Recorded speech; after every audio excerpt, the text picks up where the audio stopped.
चार दोस्त अंधेरी रात में एक तालाब के किनारे बैठे थे। तालाब के चमकीले पानी में पूनम के चांद का अक्स काफी लुभावना नजर आ रहा था। बीच बीच में काले बादल चांद को अपनी आगोश में लेकर आगे निकल जाते। सभी दोस्त हंसी मजाक कर रहे थे। बीच में बहुत सारी खाने की चीजें और शराब भी रखी हुई थी। सभी दोस्त मिलकर बड़ी चाव से उन चीजों पर हाथ साफ कर रहे थे। भाई कोई डरावना किस्सा सुनाओ ना। और राकेश किस्सा सुनाने लगा। रात के करीब 1 बजे थे। आधी रात का वो समय, साथ ही हल्की बूंदाबूंदी देखकर लग रहा था कि जोरों की बारिश होने वाली है। शहर की सुनसान सड़क पर एक ऑटो चलता हुआ दिखाई दे रहा था। ऑटो ड्राइवर हल्की सीटी बजाते अपने मूड में था कि तभी सड़क की एक तरफ कोई खड़ा नजर आया। ऑटो नजदीक ले जाते हुए ऑटो ड्राइवर ने पूछा, कहाँ जाना है? अगली नुक्कड़ पर। और वो महिला ऑटो में सवार हो गई और कुछ ही देर में उनकी ऑटो दोबारा उस सुनसान सड़क पर चलने लगी। ऑटो में बैठे उस औरत का पल्लू धीरे धीरे रिक्शे से बाहर जाते हवा में लहराने लगा।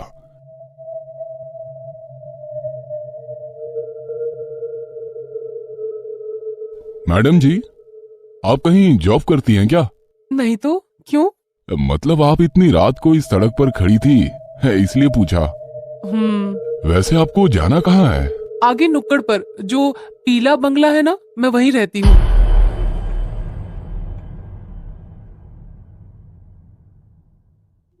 क्यों मजाक कर रही हो मैडम जी? बताइए ना, आपको कहाँ जाना है? मैं मजाक नहीं कर रही हूँ, मैं उसी बंगले में रहती हूँ, अकेली। पर उस बंगले के बारे में मैंने तो कुछ अजीब सी बातें ही सुन रखी है। अजीब सी बातें? जैसे कि? मतलब उस बंगले में कोई बुरी आत्मा रहती है जो लोगों को जान से मारती है। अल्लो, मेरा बंगला भी आ गया। ऑटो उस बंगले के गेट के बाहर आकर रुक जाती है।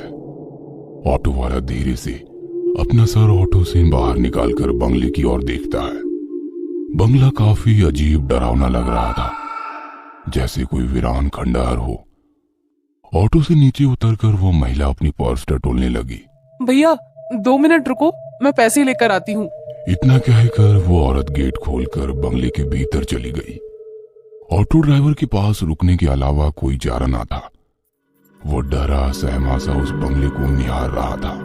मैडम के बंगले के अंदर जाते ही लाइट शुरू हो गई और कुछ सेकंड बाद दूसरे मंजिल की लाइट भी शुरू हो गई।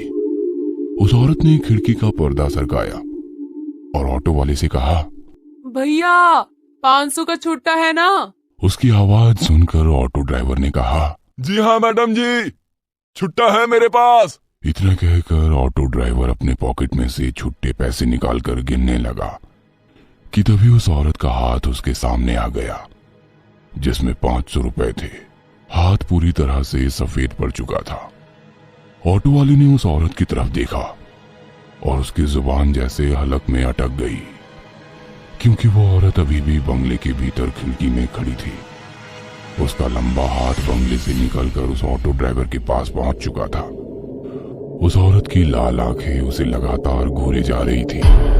उसका डरावना रूप देखकर ऑटो ड्राइवर ने झट से ऑटो स्टार्ट की और बिना पीछे मुड़े तेजी से निकल गया।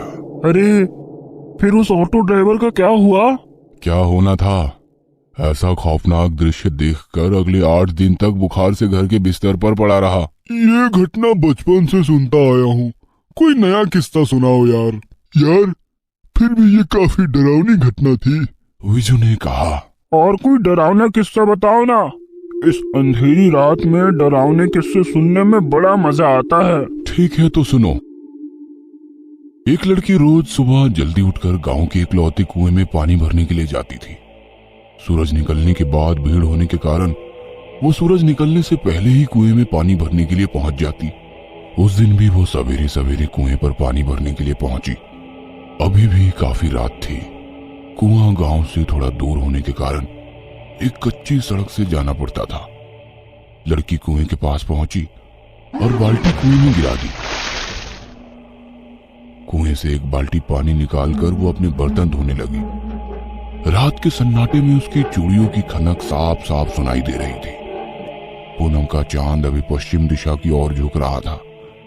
आसमान भी साफ होने के कारण काफी अच्छी रोशनी बिखरी हुई थी। वो लड़की अपने काम में मशगूल थी। बर्तन धोते वक्त एक चूड़ी टूट गई और उसके हाथ में जा घुसी, पर उस लड़की ने हाथ से बहते हुए खून पर ध्यान नहीं दिया। उसने बाल्टी दोबारा से कुएं में डाली और धीरे धीरे ऊपर खींचने लगी। तभी उस सुनसान गहरे सन्नाटे से उसे एक अजीब सी आवाज सुनाई दी, काफी स्वादिष्ट है। उस पल की आवाज ने उस लड़की का ध्यान अपनी तरफ आकर्षित कर लिया। वो कुछ सेकंड वैसे ही चुपचाप खड़ी रही। आवाज की दिशा समझ में नहीं आ रही थी, पर आवाज बिल्कुल साफ साफ सुनाई दे रही थी।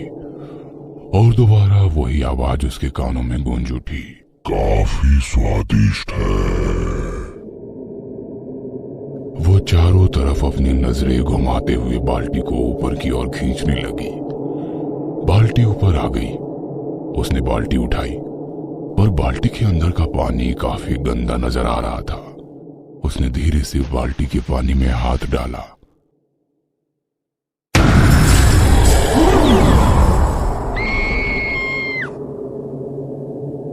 डर के मारे उस लड़की के मुंह से चीख निकल गई। उसने उस बाल्टी को वैसे ही कुएं में फेंक दिया और भागने की कोशिश में बाल्टी की रस्सी उसके पैर में अटक गई और वो धड़ाम से नीचे गिर गई। वो लड़की काफी डर गई थी। डर के मारे वो पैरों में लिपटी हुई रस्सी खोलने की कोशिश करने लगी कि तभी उस गहरे में वैसे ही दोबारा किसी की आवाज आने लगी। आवाज धीरे धीरे गूंजने लगी, जैसे कोई कुएं की दीवारें चढ़कर ऊपर आ रहा हो। इस तरह की आवाजें। जमीन पर गिरी लड़की कुएं की ओर देखकर उस रस्सी को पैर से छुड़ाने की कोशिश कर रही थी, पर लग रहा था कि वो रस्सी धीरे धीरे पैरों को कस के जकड़ रही हो। वो लड़की काफी डर गई थी। उसके दिल की धड़कनें उसको खुद भी सुनाई दे रही थी। बदन पसीना पसीना हो गया था। आंखों में मौत का खौफ साफ साफ दिखाई देने लगा। जैसे तैसे वो रेंगते हुए वहां से दूर जाने की कोशिश करने लगी और अगले ही पल सब कुछ शांत हो गया। न किसी की आवाज, न कोई आहट, बिल्कुल खौफनाक सन्नाटा चारों ओर फैला हुआ था। उसने अपनी खौफ भरी नजरों से कुएं की ओर देखा। वहां पर उस जगह कोई भी नहीं था। वो अकेली वहां पर थी। वो लड़की दोबारा अपने पैरों में अटकी रस्सी छुड़ाने की कोशिश करने लगी और फिर एक अजीब सी आवाज उसके कानों पर पड़ी। धीरे से अपनी नजरें उठाकर उसने कुएं की ओर देखा और सन्न रह गई। कुएं के अंदर की दीवार से एक खौफनाक चेहरा उसे झांक रहा था। उसकी आंखें फटी की फटी रह गई। वो कुछ समझ पाती इससे पहले ही किसी ने उसके पैर में बंधी हुई रस्सी को कुएं के अंदर खींच लिया और वो लड़की कुएं के उस गहरे पानी के अंदर समा गई। यार, ये तो काफी डरावनी घटना थी। फिर उस लड़की का क्या हुआ? और क्या होता, 3 दिन बाद उसकी लाश कुएं के पानी के ऊपर तैरती नजर आई। यार, चलो एक और किस्सा सुनाओ, मजा आ रहा है। अरे पागल, बहुत रात हो गई है, अभी यहाँ से जाना होगा, वरना हमारा किस्सा लोग सुनाएंगे। वैसे भी ये काफी डरावनी जगह है और इस जगह के बारे में भी बहुत सारे किस्से मशहूर है। हाँ पता है, इस तालाब के भीतर एक आत्मा है। जो लोग पानी में तैरने के लिए आते हैं उन्हें पानी के अंदर खींच लेती है। अबे बकवास बंद करो, ये सब मनगढ़ंत कहानियां हैं। मैं कई बार यहाँ तैरने के लिए आया हूँ, मुझे तो कभी ऐसा महसूस नहीं हुआ। ऐसा कहकर वो उठकर खड़ा हो गया और पानी से भरे तालाब की ओर देखकर चिल्लाने लगा, ए पानी वाले भूत, चल निकल बाहर, मैं तुझसे नहीं डरता। देखा, कोई भूत भूत नहीं है, खाली वहम है यार। इतना कहकर वो पीछे मुड़ा और वहीं बेहोश हो गया। अगले दिन अस्पताल के बेड पर वो बेहोशी की हालत में पड़ा था।